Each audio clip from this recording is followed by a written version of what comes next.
All right, welcome to part 2 of our Godot engine introduction, and today we're going to cover obstacles and goals. Just a quick warning, as we go through this discussion, there's going to be some intentional bugs introduced and maybe even some unintentional ones, and we will cover how to fix them as we go. Um, so, to recap from what we did last time, the nodes from Godot that we covered bodies, including static body, which is for just things that are meant to stay in place and not move, not be controlled by the physics engine. We covered rigid bodies, which are things that are intended to be moved purely by physics, so you can either hit them or introduce a force to them. And then we covered character bodies, which are typically bodies that are meant to be moved by code, like the player character. We also covered collision shapes, which allows different bodies to collide and run into each other. And we covered meshes. Just very briefly, we covered the notion of making things visible. So today, the first thing we're going to talk about is a new node called the area node. And on screen, this is either, you can give it something to visually represent it like a goal, but it doesn't have a collider in the sense of running into it and making you stop. It's an empty space, it's an empty area. So you still give it a collision shape, and it does collide with things, but what that really means is whether or not something has entered the area. So think about like the goal of like a Mario level where you get to the very end or you get to a checkpoint, you cross that, and it doesn't stop you, at least physics wise, but it records the fact that you've gotten to that position. And so areas are just used to detect the presence of other game entities, like other objects. So, like a goal detecting the player, or you can use it as an enemy detecting the player. And we will cover both of those as examples today. So, for a goal area, if you have like a platformer like in Mario, you can add an area to the 2D platformer.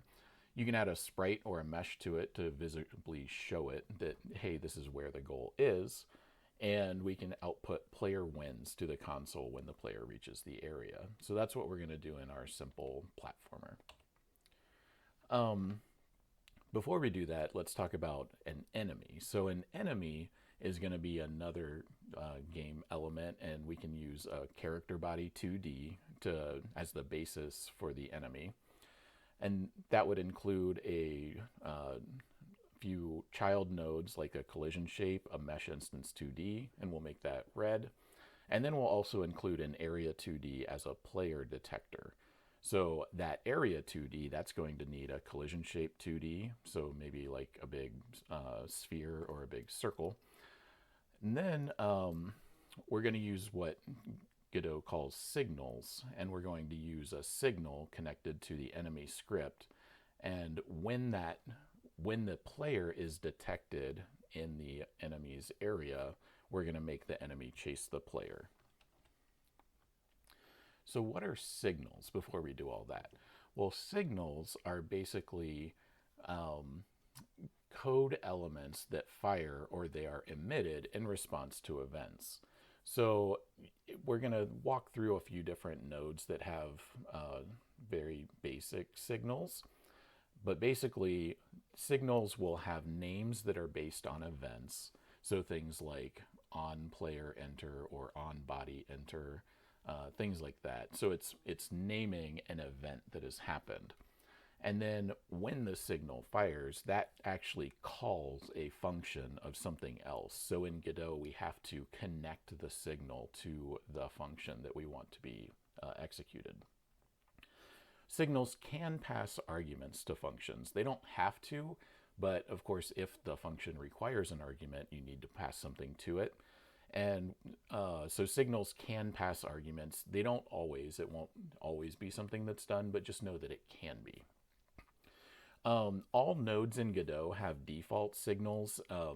Just node 2D from, or even just the node, basic node, or node has a set of default signals in it, and so then through inheritance those signals are passed down to all the different child nodes that extend them. But we can also create custom signals. We can code that, and then we can also connect signals either through the inspector, like the editor, or through code itself. So when we create this enemy character, we're going to create an enemy, an area on the enemy to detect the player, and then we'll use onBody entered to say start chasing the player, and we'll add an onBody exited function that's signal that's to stop chasing the player. So let's go ahead and do that now, just so we can see what we're talking about. So the first thing we're going to do is here in our just basic world, we'll add a goal. So we're going to add a child node, and we'll say area. And so there's our area 2D, and we'll name this goal. Right now it's way up here. Let's move it right about there. So we'll add a child node, and we will add a collision shape 2D. And we'll say this, we can just make it a rectangle. And if we zoom in on that, we can see it. And we'll just make it a little bit like this. Let's actually have the points line up. It's not necessary, but it's kind of nice when they do. Okay, so now it's basically the same size as our player. We could make it quite a bit bigger if we want, actually. Why don't we go like that? And I'm just going to ignore that those two don't line up right now. Then I'm going to add a mesh instance 2D, and we will add a new box mesh, and we'll make it the same size as the goal.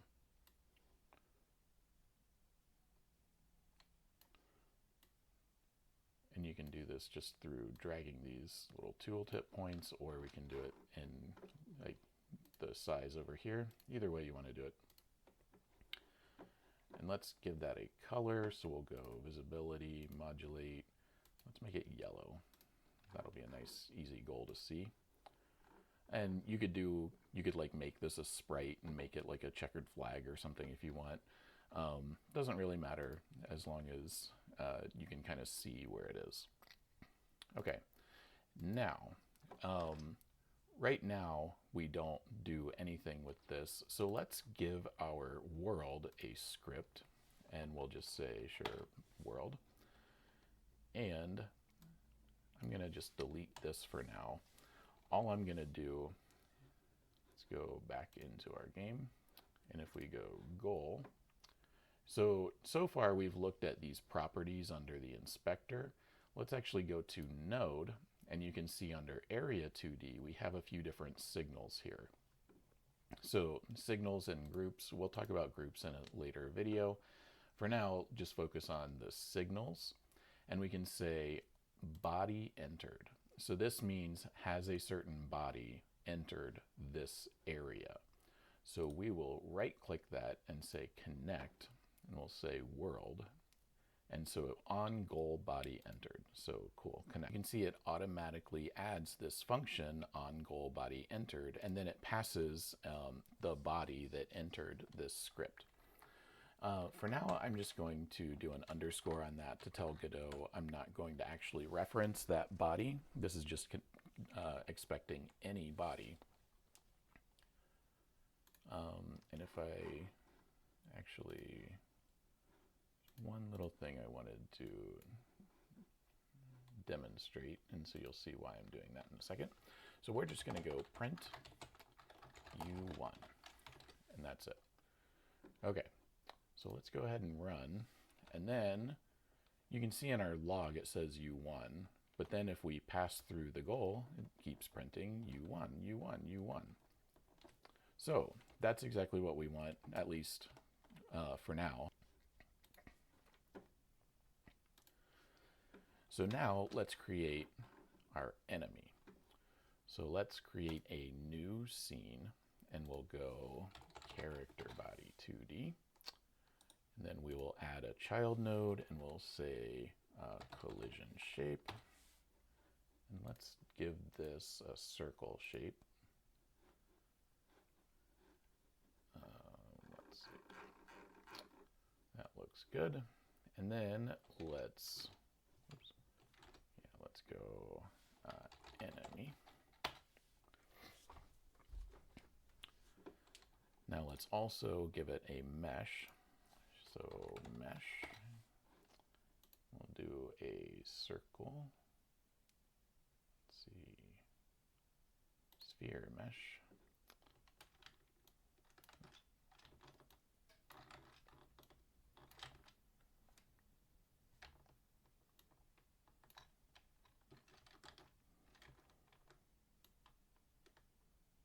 Okay, gotta hold Control and Alt to have it do that.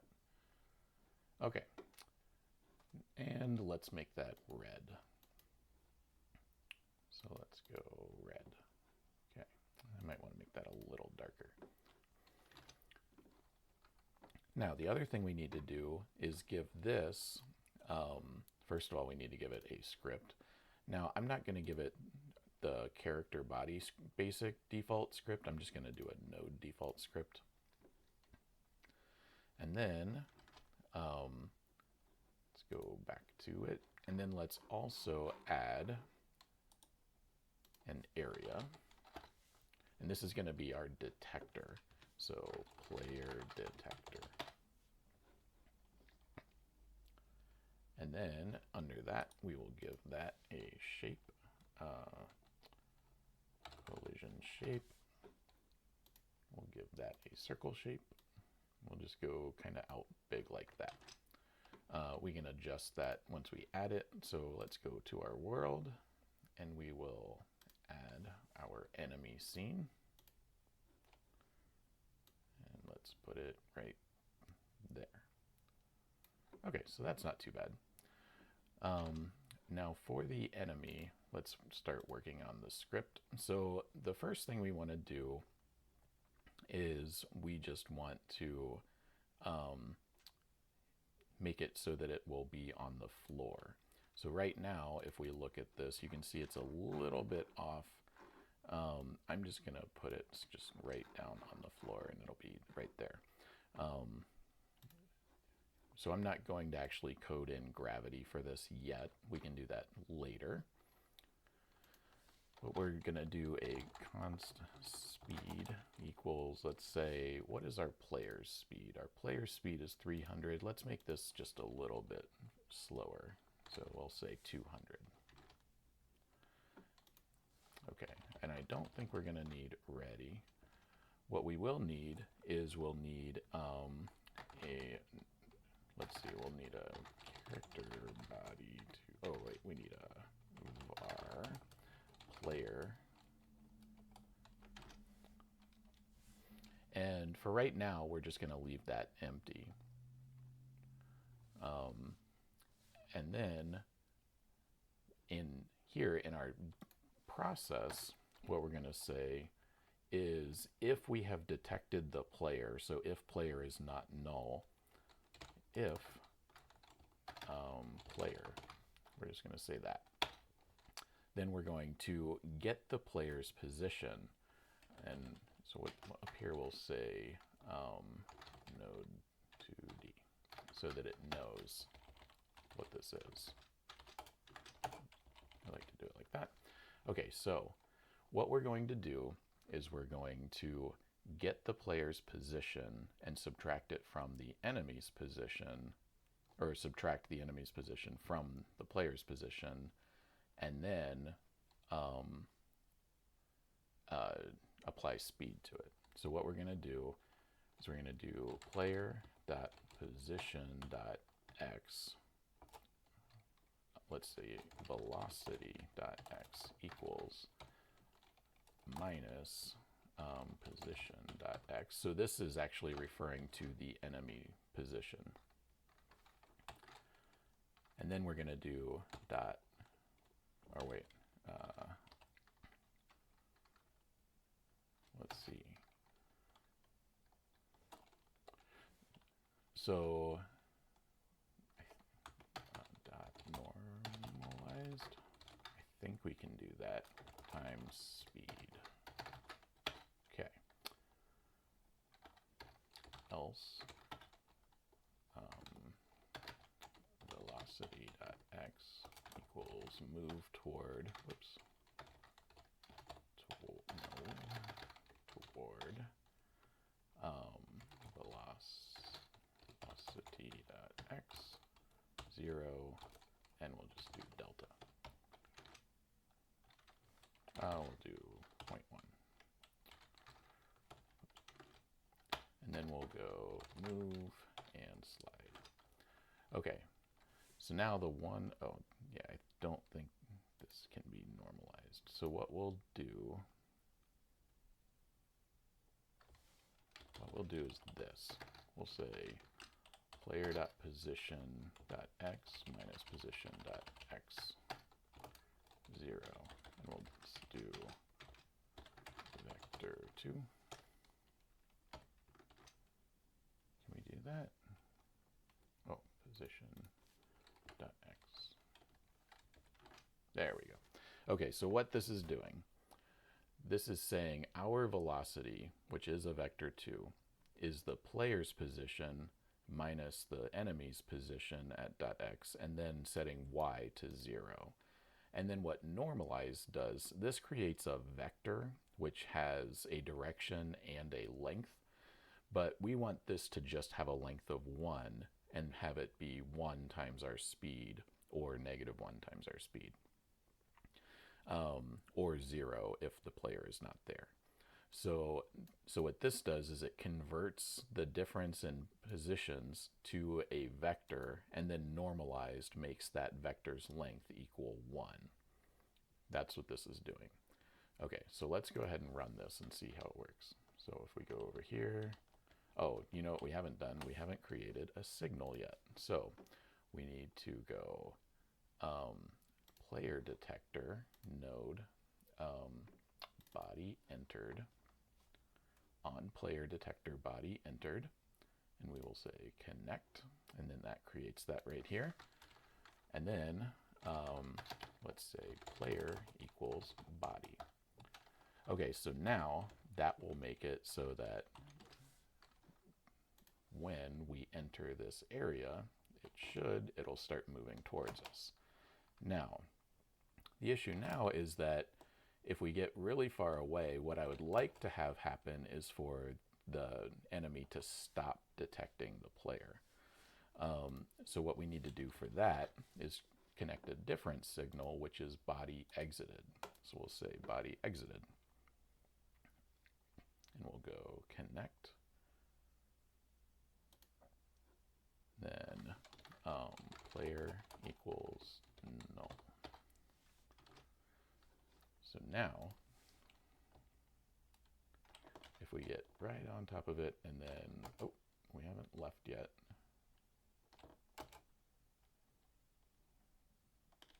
We might need to make it a little bit slower.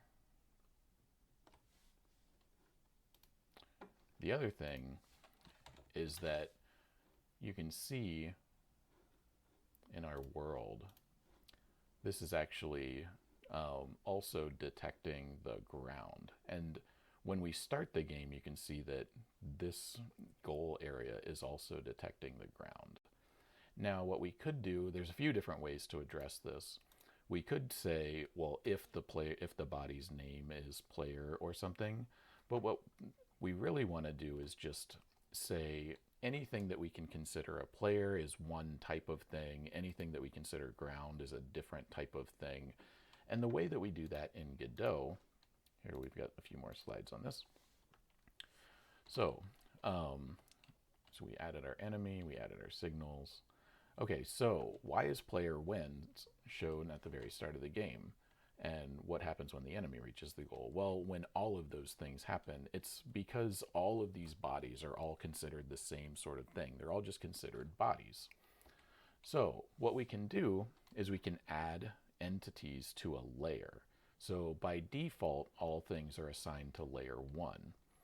And then we can tell each layer what collisions to listen for, which is called the mask. And we can use our project settings in Godot to give the layers names. So a scheme that I like to use is to say layer 1 is environment, layer 2 is the player, layer 3 is the enemy, layer 4 is projectiles, something like that.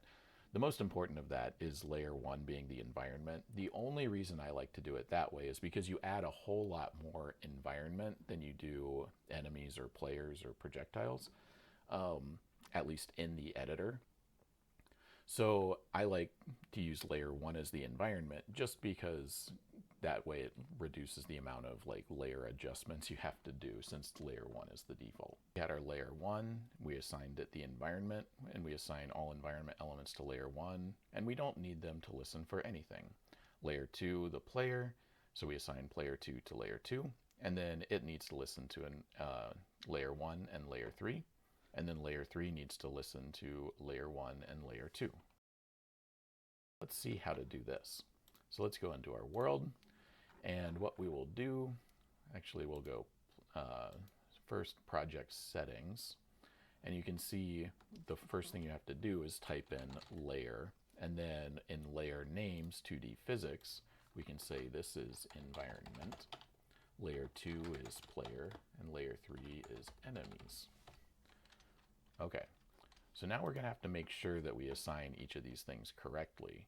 So in our player, we're going to say in our collision here, under collision object 2D, we expand collision, and you can see there's layer, which is the layer to which this thing is assigned. And when you hover over, it'll show you the names. So we're going to uncheck 1, and we're going to say this is actually layer 2 because that's the player. Now what do we have to listen for? Well, the mask tells you which other layers to listen for. So we need to listen for the environment so we don't fall through it. And we also need to listen for the enemy. So enemy right there. So let's save that. Now in our enemy, we're going to click on the character body, go collision shape, and this is actually the enemy, and it's going to listen for the environment and the player. It doesn't need to listen for other enemies unless we want to have them run into each other. Now in our player detector, we also have to do this. So all this has to listen for, we can say that this is in the enemy layer, and then all we want it to listen for is the player. We don't want it to listen for the ground. All right, now in our world, for all of these things like the ground, we can say that that is in layer 1, but we don't have to actually mask anything. Since we have the player and the enemy listening for the ground, then we don't have to have two-way listening. So since we're not having the ground respond to collisions, it's just sort of there, then we can just have the player listen for the ground and the enemy listen for the ground. Now the goal, what we're going to do, we're going to assign that to layer 1, not the light mask, in our collision. We'll say it's an environment, but it's only going to listen for the player. Okay, so now I think if we get close enough and then far enough away, if we can get far enough away, I don't think we can get far enough away. So let's see what we can do. We can go enemy. Oops, we need to go to our script. We need to go player equals null. Let's go just real fast just to see if we can, maybe if that's the problem. Oh yeah, okay. That's the issue, is that it was just not updating fast enough. So what we can do is maybe 1.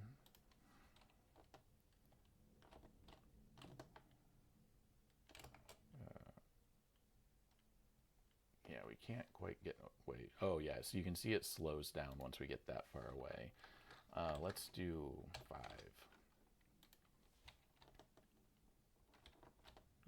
Okay, so we get outside of it and it slows down. All right, so now it's kind of has this chase behavior, but once you get far enough away, it forgets about you and it just slows down. So that's pretty neat. Okay, so that was an interesting little behavior by our enemy, But what if we want the enemy to behave more complicated in a way that's more complicated? Well, what we've done so far is we basically, for the enemy, have created a very simple what's called state machine. And state machine is a pattern in computer science. And a pattern is basically something that comes up over and over and over again. And it's used to solve problems according to a certain like design principle. So this comes up in video games over and over and over. And so it's useful to go over what the state machine pattern is. And we can write our code in a way that actually makes it a little bit more easy to define and really map to this pattern, so that if we wanted to add more complicated behaviors, we could do so just by adding new states and adding different transitions between them.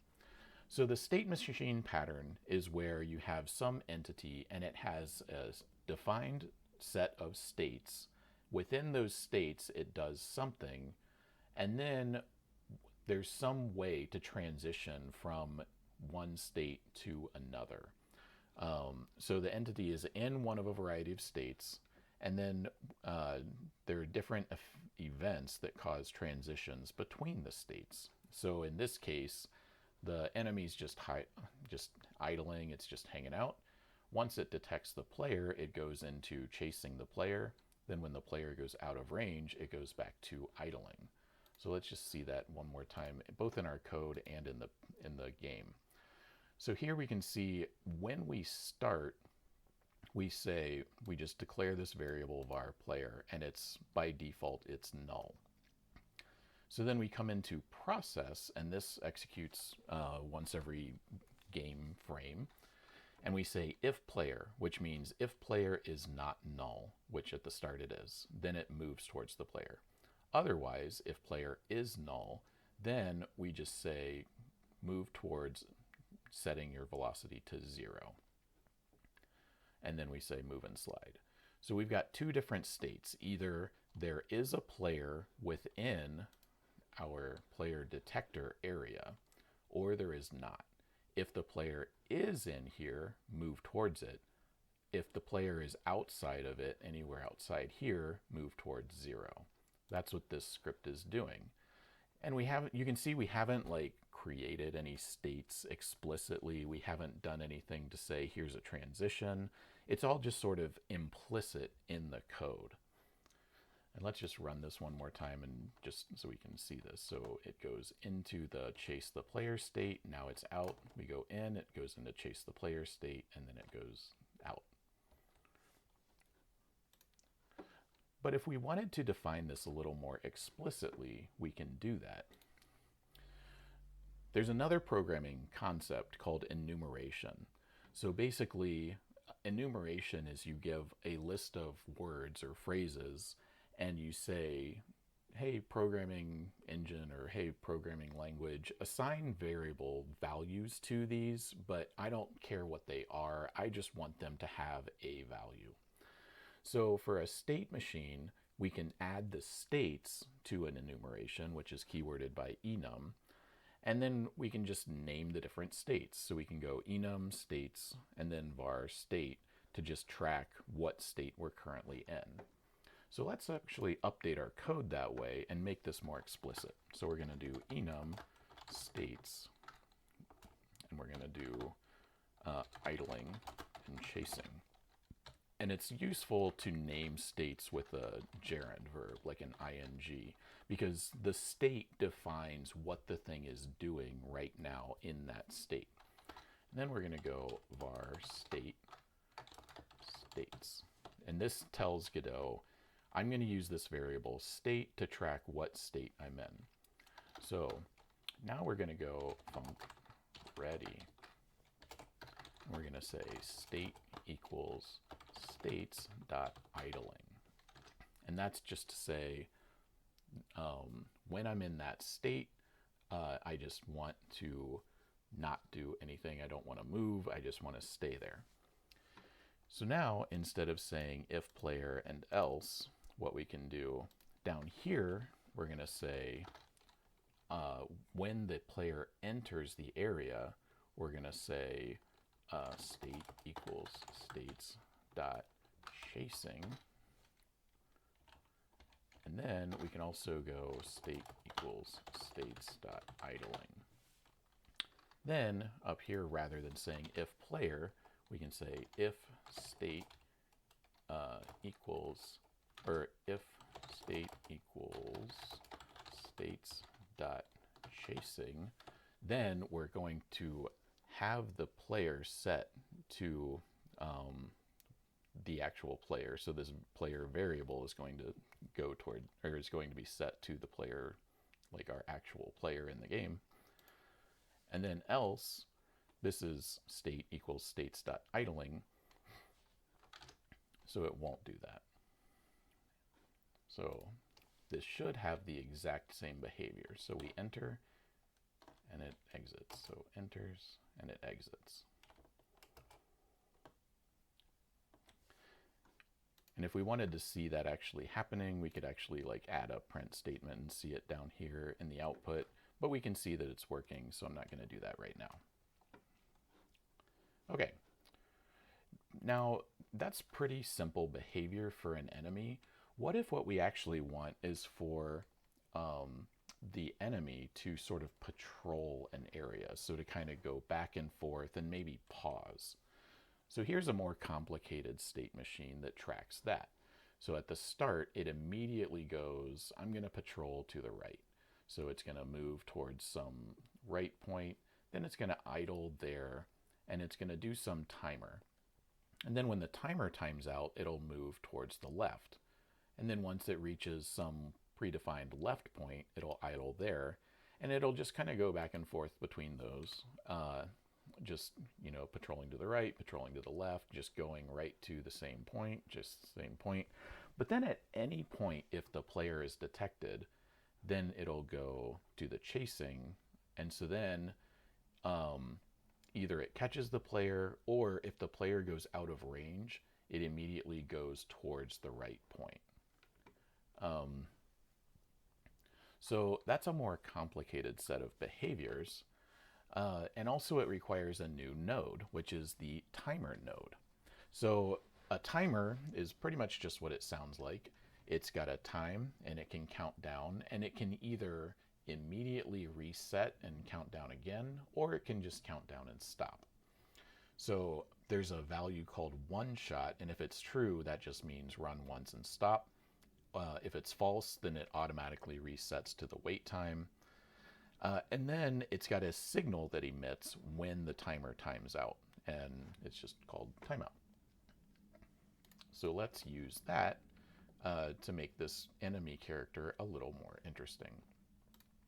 So right now in the world, we've got this spot. Now let's just add another enemy just to make it easy to see. Let's go. We're going to say, what if we want the rightmost spot to be right here? Well, if we look at our transform, we can see that this position where it starts is at 674. So that means, so the origin point is right here at 0, 0, and then this is at 674. And then if we want it, the rightmost point to be right here, it's negative 257. That's kind of strange. Why is that negative? Oh, I added it to the goal, not to the world. Okay, let's go world, enemy. Add. Okay, so now if it's right about there, so 674, oops, transform 816. So that's about a 30 pixel difference. So what we'll do is we'll say, yeah, I'm going to delete that. So in our code, I'm going to say const, I'm going to say var rightmost point equals well, actually, I'm going to say just that var leftmost point.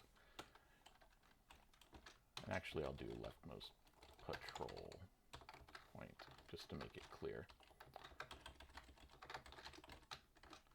Okay, then on ready, what we're going to do is say rightmost patrol point equals position plus equals, let's see, vector 2. We'll do rightmost patrol or position dot x plus 30 and position dot y, and then leftmost patrol point minus 30 position dot y. And we can call these vector 2's, just so Godot knows. So what this is doing is it's creating two different points. Based on our starting position, which is where it is at the start, it's going to set the rightmost patrol point equal to our starting position plus 30, and then our leftmost position as the starting position minus 30. So it, and the idea is it'll just patrol back and forth between those. So what we'll do, and then what we can also do, I guess, is say var starting point vector 2. This is actually a better way to do this. So we can say starting point equals position, and we could do starting point dot x starting point dot x minus 30. Now what we want to do is add some states. So if we go back to our state diagram, when we start, we're going to start patrolling to the right and go to the right patrol point, and then go to the left and go to the left patrol point and wait there. So, so we'll say patrolling to right, patrolling to left, idling at right, idling at left. And so what this means is patrolling to the right point, idling at the right point, patrolling to the left patrol point, idling at the left patrol point, and then chasing. Okay, so this is a lot more complicated, but what we can do, we can leave this, but we don't just want this else. What we can do is we can use what's called a switch, or we can just do a series of if-else statements. Now, what I like to do is actually have different functions for each state. So, so what we can do is say chase, func chase player. And so then what we can do is just say this. And then we'll do if state equals chasing, chase player. And then we're going to take this out for now. We're going to say elif state equals patrol states dot patrolling to right. Then what we're going to do is we're going to have a function func move to right patrol point. And all we're going to do is say velocity equals vector 2 rightmost patrol point dot x minus position dot x 0 dot normalized times speed. And then we'll do the same thing for move to left patrol point, and we'll just say leftmost patrol point. So now if we're patrolling to the right, we will say move to right patrol point, elif state equals states dot patrolling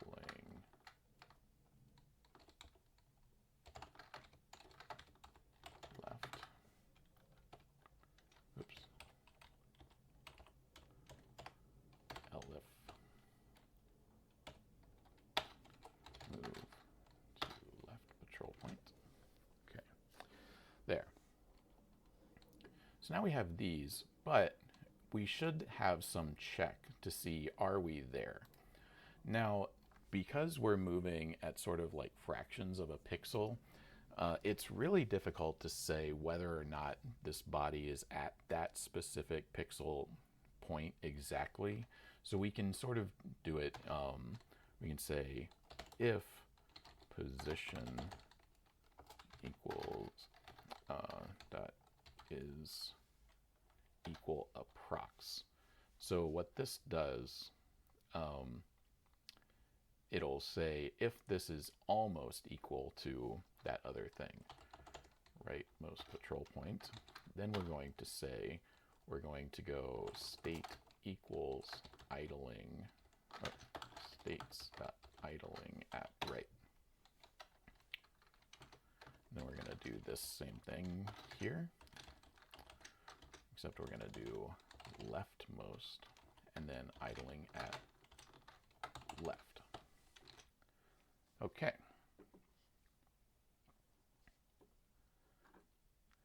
So this tells us kind of what we need. Instead of idling here, well, I guess we can do, we'll say,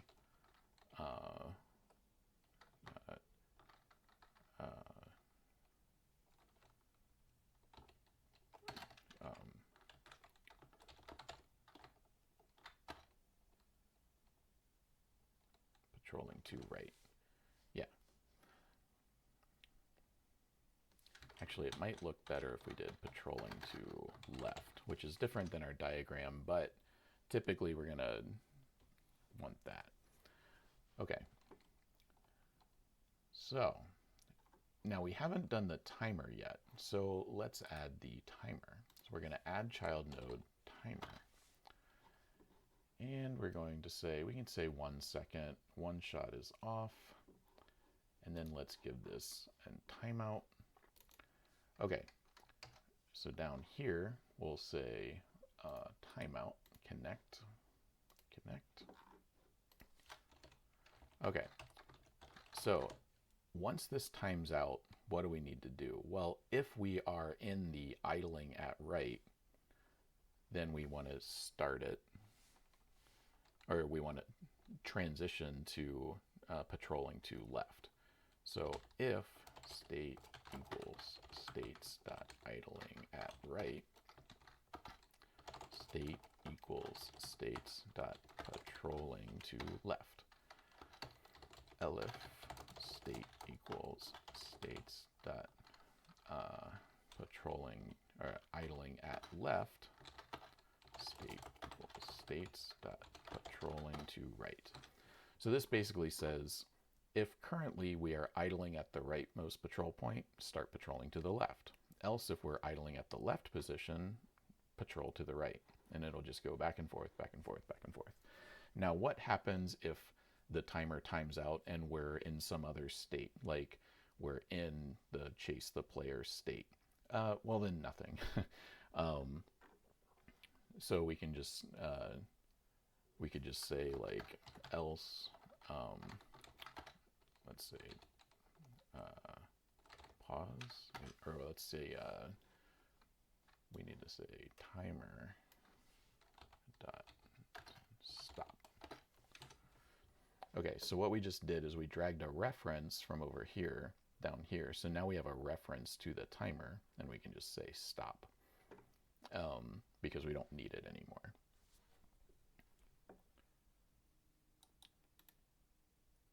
Or actually, I guess we don't even need that because it just timed out. So we can just leave it blank.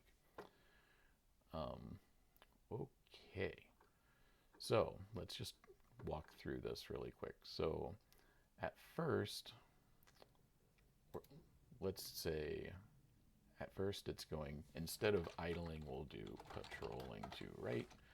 I don't think we actually need an idling state anymore because we have idling at left and idling at right. So we don't need an explicit idling state. So at first we're going to do patrolling to right. So it'll start patrolling to the right. Once it gets to the right point, it will transition to moving towards the left, or it'll transition to waiting. So I guess we need to go timer dot start, and we'll say 1. Same thing down here. So now what that does is it's now idling and the timer starts. And then, yeah, this should work fine. So let's run it and just see. Okay, so yeah, it runs immediately to the right. And now it's sort of oscillating, so it's not quite detecting is equal approximately. If position.x minus, we'll do absolute minus rightmost patrol point is less than 2.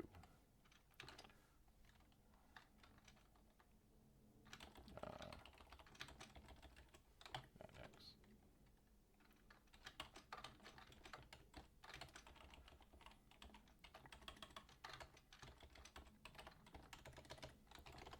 Okay, now let's try this. Whoa. Now it's going to kind of, okay.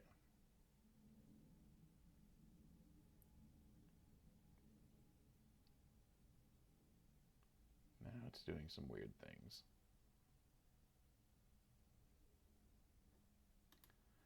But we're getting closer. All right, so let's add this back in. State equals states dot idling at right, or state equals states dot idling at left. Then we'll say velocity dot x equals 0. Let's see if that works. Yeah, there we go.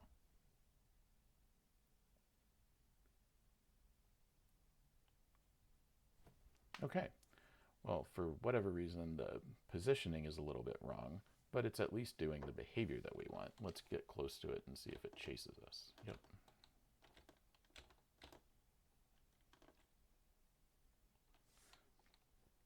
Okay, so let's go to 60. Maybe my math was wrong. Let's double check.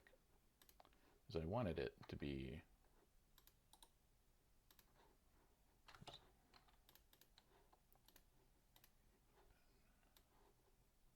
right about there. Inspector, position 674. 813. Oh, okay, so that's why. So it's like 130. Yeah, my math was just off. So let's go back into the enemy script. And instead of that, we'll do 130, 130. Okay. Yeah, that's about what I want. Okay, so now it's moving back and forth. It's patrolling the area. And if we get close to it, it starts coming towards us. And as soon as we get away, it moves towards that other point. And the reason I had it go to the left point once we leave instead of the right is because typically what this is going to look like is we're going to come towards it and then jump over it, and then we get away and it goes all the way back. It would kind of look weird if it stopped at that point and then kept going to the left. That would look a little weird. So typically we're going to jump over it. Okay, so we've gotten this figured out, gotten the timer. So what did we do today? Well, we covered a few new nodes, the area 2D and the timer. As far as programming concepts, we covered enumerations or enums and the state machine design pattern. And then a few Godot features, we covered signals, which are actually another design pattern, although we didn't have to implement it. That's called the observer design pattern. You can go read about that. And we covered physics layers, which is the way in Godot to say which physics objects should listen to which other physics objects. So I hope this is helpful in explaining all of these different concepts, and hopefully you can use all of these in your own projects. So thank you very much for listening, and I'll see you in the next one.